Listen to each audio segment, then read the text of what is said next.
కవులు ఒక్కోసారి విచిత్రంగా వర్ణిస్తారు. ఉత్తర హరివంశం కావ్యంలో బలరాముణ్ణి వర్ణిస్తాడు. నాకు ఆ పద్యం చదివితే ఇందులో అద్వైతం అంతా ఉందిరా అనుకున్నాను, నా దృష్టి అది కాబట్టి. బలరాముణ్ణి వర్ణిస్తాడు నాచన సోమని ఉద్దేశం, ఆయన ఉద్దేశం బలరాముడిని శివుడితో పోల్చాలి. బలరాముడు అంటే శివుడే. ఎందుకని? కృష్ణుడు విష్ణువు కదా, విష్ణువుకి శివుడికి స్నేహం కదా. విష్ణువు పుట్టాడు కాబట్టి శివుడు కూడా పుట్టాడు బలరాముడుగా. శివుడికి బలరాముడికి పోలికలు కుదరవండి. శివుడికి బలరాముడికి పోలికలు కుదరవు, కానీ కుదిరే వాటిని పట్టుకోవాలి. అక్కడ నాచన సోమన ఉత్తర హరివంశంలో అద్భుతమైన పద్యం రాస్తాడు. ఏం పట్టుకున్నావా పోలికలు అనుకున్నా. పాతాళాధిపుడైన శేషుడు ప్రళంబఘ్నుండు, పాతాళాధిపుడైన శేషుడు ప్రళంబఘ్నుండు, నారాయణ ప్రీతిన్ బుట్టిన శంకరుండని జనులు పేర్కొన్నచో, నారాయణ ప్రీతిన్ బుట్టిన శంకరుండని జనులు పేర్కొన్నచో, అంధకోద్భూత స్నేహము కామపాలతయు తప్పున్, అంధకోద్భూత స్నేహము కామపాలతయు తప్పున్, తప్పుగాకేమి విఖ్యాతిన్ పొందడే పాండురాంగ మహిమన్ ఆలాహల ప్రీతితోన్, విఖ్యాతిన్ పొందడే పాండురాంగ మహిమన్ ఆలాహల ప్రీతితోన్. ఇద్దరు వ్యక్తుల మధ్య మనం పోలిక చెప్పాలి అని ఒక కవిలా అనుకుంటే మనం వెతికితే దొరుకుతాయండి.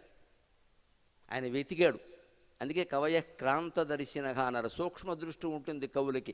లోకాన్ని మనం చూసే విధానం వేరు, మహాకవి చూసే విధానం వేరు. నాచన సోముడు నిస్సందేహంగా మహాకవి.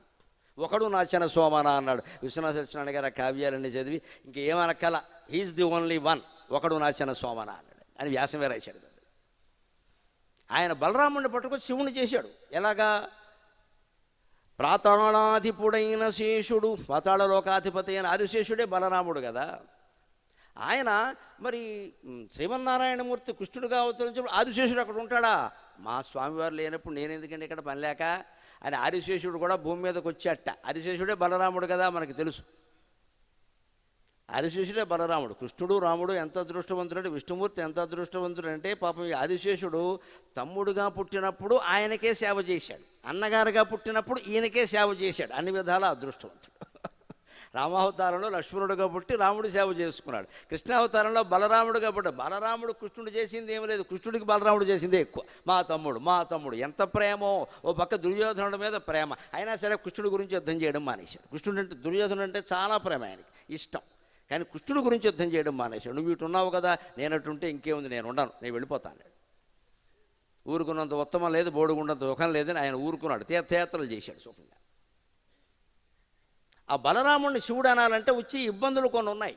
నారాయణ ప్రీతిని పుట్టిన శంకరుండని జనులు పేర్కొన్నచో మంచిదే, బాగానే ఉంది. ఎలా పుట్టాడు చెప్పాలి. కవిత్వం అంటే ఎప్పుడు సమర్థించాలి. ఎలా? బలరాముడిలో శివుడిలో సామాన్య లక్షణాలు ఏమైనా, పైగా వ్యతిరేక లక్షణాలు ఉన్నాయి. అంధకోద్భూత స్నేహము.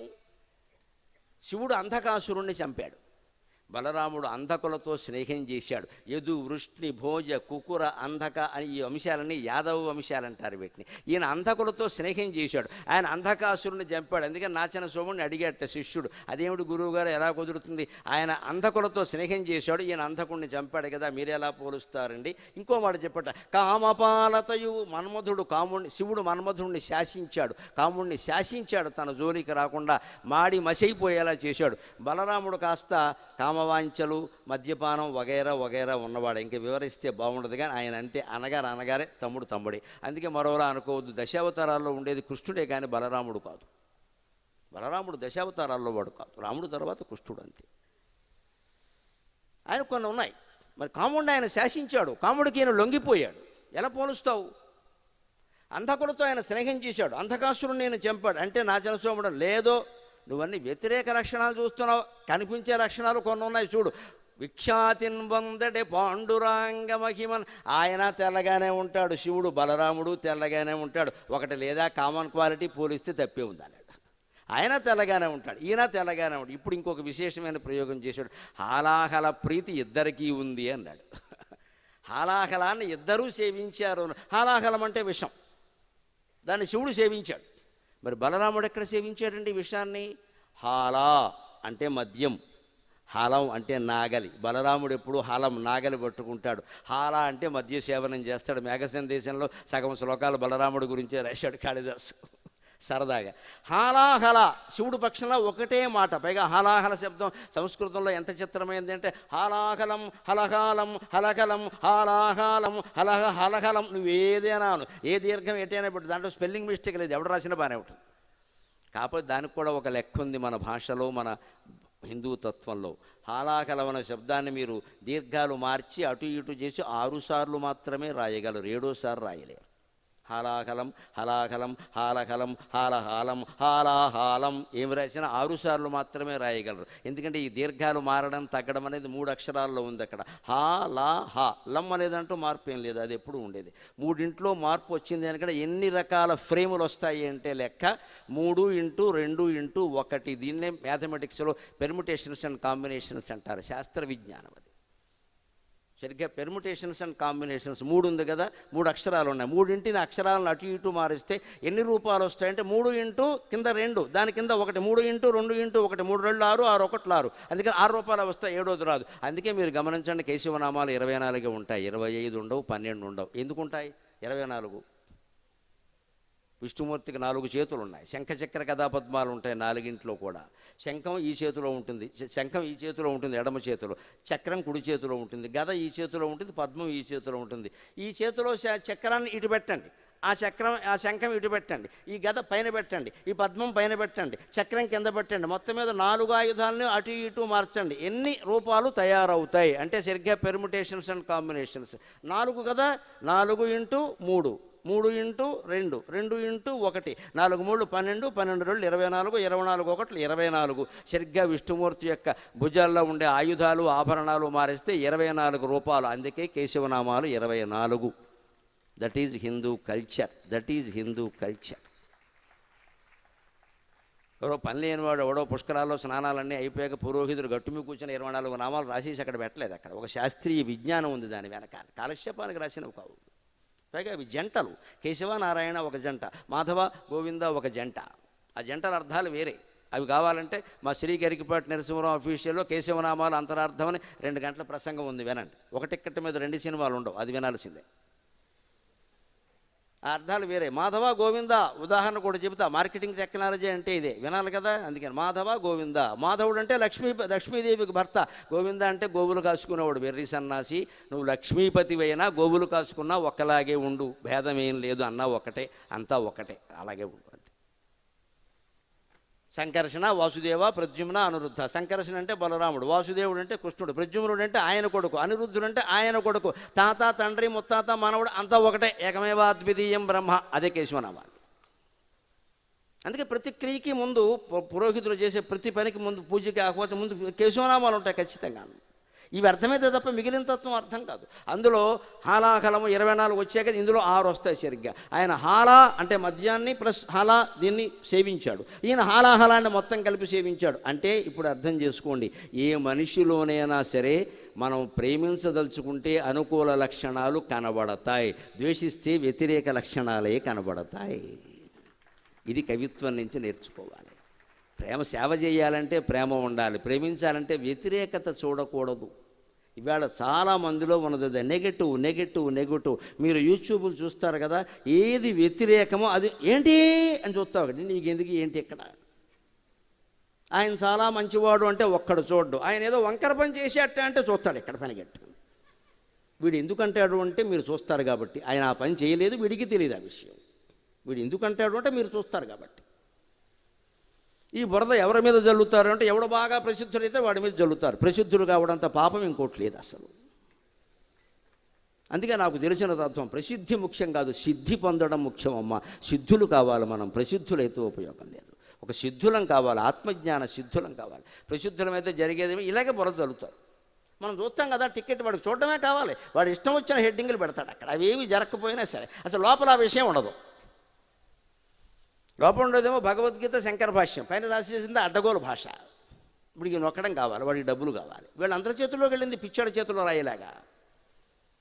ఇటువంటిప్పుడు మరింత జాగ్రత్తగా ఉండాలి మనం. వ్యతిరేక వ్యాఖ్యలకు కాదు మనం స్పందించాల్సింది, అనుకూల వ్యాఖ్యలకి. అనుకూలమైన విషయాలు బలరాముడికి శివుడికి సంబంధించినవి కొన్ని ఉండగా వ్యతిరేకమే ఎందుకు చూడాలి. ఇంకో మాట, ప్రేమ ఏర్పడితే తప్ప సేవ చేయలేము. లేకపోతే ఈ సేవ కూడా ఒక బంధం అవుతుంది. సేవ గొప్పది అని అనుకోకుండా సేవ గొప్పదే. నీలో సేవాహంకారం పెరగకూడదు మిత్రమా. సేవాహంకారం అంటే సాత్విక అహంకారం. నేను ఇంతమందికి అన్నదానం చేశా, నేను ఇంతమందికి బట్టలు పెట్టా, అసలు సత్యసాయి సేవా సమితిలో నేనే అన్నీ చేశా, ఇది బయటకు అనడం కాదు, లోపల కూడా ఉండకూడదు. అప్పుడే నీకు ఆ జ్ఞానం కలుగుతుంది, లేకపోతే అజ్ఞానమే. ఆ సాత్విక అహంకారం వల్లే బలిచక్రవర్తి దెబ్బతున్నాడు. బలిచక్రవర్తి మహానుభావుడే, ప్రహ్లాదుడు లాంటివాడే. ప్రహ్లాదుడు మనవడు, ప్రహ్లాదుడు లాంటివాడే. ఆయనకేమిటి, నా అంత దాతలేడు అని. అయితే బ్రాహ్మణ అబ్బాయి ఒక ఆయన చదువుకునే ఆయన, సత్యసాయి గురుకులంలో చదువుకునే అబ్బాయి ఇచ్చి, ఏమంటే నాకు దానం కావాలంటే, ఏమయ్యా పుస్తకాలు కావాలా, పెన్సిల్ కావాలా, పెన్న కావాలా, బ్యాగ్ కావాలా అని అడగాలి. కానీ ఆయన ఏమడిగాడు, కరులో కంచనమో నికేతనములో గ్రామంబులో భూములో ధరణీఖండమో కాక ఏమడిగెదో ధత్రీ సురేంద్రోత్తమావర చేలంబుల మాడలో ఫలములో వంజంబులో గోవులో హరులో రత్నములో రథంబులో విశిష్టార్థంబులో కన్యలో. అర్థం ఉందా ఈ పద్యానికి? చదువుకునే విద్యార్థి వచ్చి నాకు ఏదైనా దానం ఇవ్వయ్యా అంటే, ఏమయ్యా నీకు పలక కావాలా, బలపం కావాలా, పుస్తకాలు కావాలా, యూనిఫారం కావాలా, లేదు పోనీ నువ్వు ఏమైనా వెళ్ళలేవేమో, రోజు బడికి వెళ్ళడానికి ఏమైనా ఒక ఆటో పంపించమంటావా అని అడగాలి. కానీ గుర్రాలు కావాలా, ఏనుగులు కావాలా, అమ్మాయిలు కావాలా అన్నాడండి. వీడిల్లు బంగారంగానే. ఎంత అహంకారం! కన్యలు ఏం చేసుకుంటాడండి 7 ఏళ్ల అబ్బాయి? పైగా వాడు చెడిపోడా అంటే, తాను రాజుని, భూమండలం అంతా నాదే, నేనేమైనా చేయగలను, నన్ను పట్టుకుని 3 రూపాయలు 4 రూపాయలు అడిగితే ఎలాగా, కనీసం 3 ఎకరాల స్థలం అడగాలి కానీ అని అహంకారం. దీన్ని సాత్విక అహంకారం. ఆయన త్యాగం చేస్తూ అహంకారానికి లోనయ్యాడు. అహంకారం ఎక్కడుంటుంది? మెదడులో ఉంటుంది. మెదడు ఎక్కడుంది? బలిచక్రవర్తికి శిరస్సులో ఉంది. అందుకని విష్ణుమూర్తి పాదం అక్కడ పెట్టాడు. మనకి విష్ణుమూర్తి కనపడితే మోకాల మీద పెడతాడు, మన మెదడు అక్కడే ఉంటుంది. ఆ మోకాల్లో ఉన్న మెదడుని ఇక్కడికి తీసుకురావాలి అంటే అహం పోవాలి, నేను చేస్తున్నాను అనేది పోవాలి. ఆ సేవలో ఎటువంటి అహంకారం పనికిరాదు. అహంకారం పోవాలంటే ఏం చేయాలి? మనకు పురాణాలు గమనించండి. కణ్వ మహర్షి ఆశ్రమాన్ని వర్ణిస్తారు, ఆశ్చర్యంగా ఉంటుంది. కణ్వ మహర్షి ఆశ్రమానికి వెళ్ళాట దుష్యంతుడు, అభిజ్ఞాన శాకుంతలు. వెళితే ఏమిటి అక్కడ, ఏనుగు సింహం పక్కనే కూర్చొని పేకాడుకుంటున్నాయట. ఏనుగు కనపడితే సింహం ఊరుకుంటుందా? నిజకరణకర విదారిత హస్తిమస్త మస్తిష్కమంగాక కేసరి జీర్ణ తృణంభూమేయునేని ఒక్క దెబ్బతో చీల్చి పారేదండి. అటువంటి ఏనుగు సింహం కూర్చొని చదరంగం ఆడుతున్నాయి. పాము ఇలా పాకుతోందిట, దాని వీపు మీద కప్ప ఉందిట. ఎంత విచిత్రం! పాము మీద కప్ప. పులి పక్కనే లేడి ఉండి, లేడి ఇలా పులిని గోకుతోందిట. పులి పక్కనే లేడి, పాము మీద కప్ప, సింహం ఏనుగు పక్కనే పురాణాలు ఉంటున్నాయి, ప్రవచనాలు. ఈ వాతావరణాన్ని వర్ణిస్తారు. అక్కడ ఒక మాట ఆలోచించండి. కణ్వ మహర్షిని ఉరికి వదిలేదు, అక్కడే ఉంది విషయం. ఎందుకు వచ్చింది ఆ వాతావరణం? కణ్వ మహర్షి ఆత్మజ్ఞాన బ్రహ్మజ్ఞాన నిష్ఠలో ఉన్నాడు.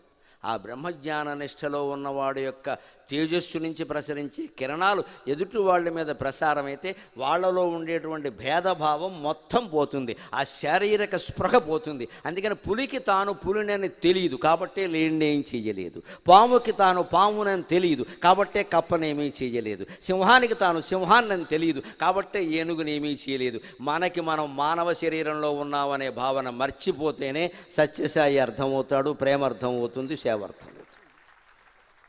ఎంతసేపు ఈ దేహాన్ని పట్టుకుని వేలాడినంతకాలం ఏం అర్థం కాదు. ఇది దేహభ్రాంతి వదిలిపెట్టాలి. దేహభ్రాంతి లేకపోతే నేననే మాట ఏం లేదు ఇక్కడ. అది మనం చేయాల్సింది.